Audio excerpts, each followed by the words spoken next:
Saan nga ba nakita si paring Kaloy at si paring Ben? Paring Ben, saan ang punta mo at bakit ang aga mo? Parang ang saya mo ngayon ah. Dito lang, paring Kaloy. Napaaga lang ako ng gising. Ikaw, anong gagawin mo ngayon?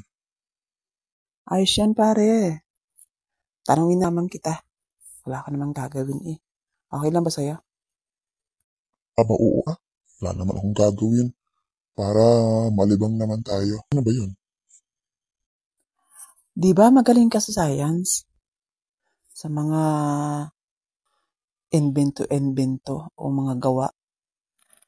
Tanungin na lang kita kung sino ang nag-invento. Sige. Yan ang gusto ko, pare. Sige. Sagutin ko yan. Unang tanong ko sa iyo. Sino ang nag-invento o gumawa ng unang eroplano? Ang dali naman, pare, ng iyong tanong. Siyempre, si Orville at saka si Wilbur Wright. Ako pa, may magkapatid yun, sigurado. Tama ka. O, isa pang tanong. Sino ang nag-invento o unang gumawa ng television? Ay, siyempre, walang iba kundi si James Hindenburg. Ako pa. Diba? Tama ako. Galing naman. Nasagot mo. Sige, isa pa. Sino naman ang nakika o gumawa o nag-invento ng ating mga cellphone? Sige nga. Naku naman. Madali lang yan. Ang una ay si John F. Mitchell. At sunod ay si Martin Cooper. Diba? Tama ako. Paralawi, wala kang bilib sa akin. Alam ko lang yan. Oo nga, tama lahat.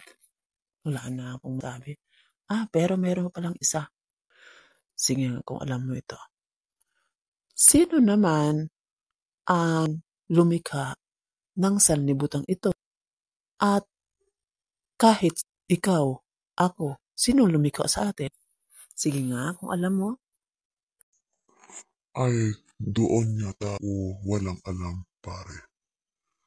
Sino nga ba kayang lumikha sa libang ito? Para hindi ko yun alam, pare. Oh no. Sige nga, sino ba? Ako, dun pare, na-discover kung sino ang lumikha ng sanlibutan ito. At sa lahat ng mga tao. Yun pa, ang Panginoon na sa langit. Alam mo kung saan ko nalang yun? Sa Bible lang, pare. Ang galing. Kung hindi ako nakabasa ng Bible, hindi ko malalaman na siya pala ang lumikha sa akin.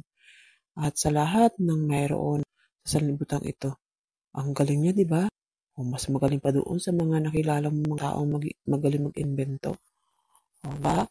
Pag-aralan mo din yun at marami kang matutunan sa Bible.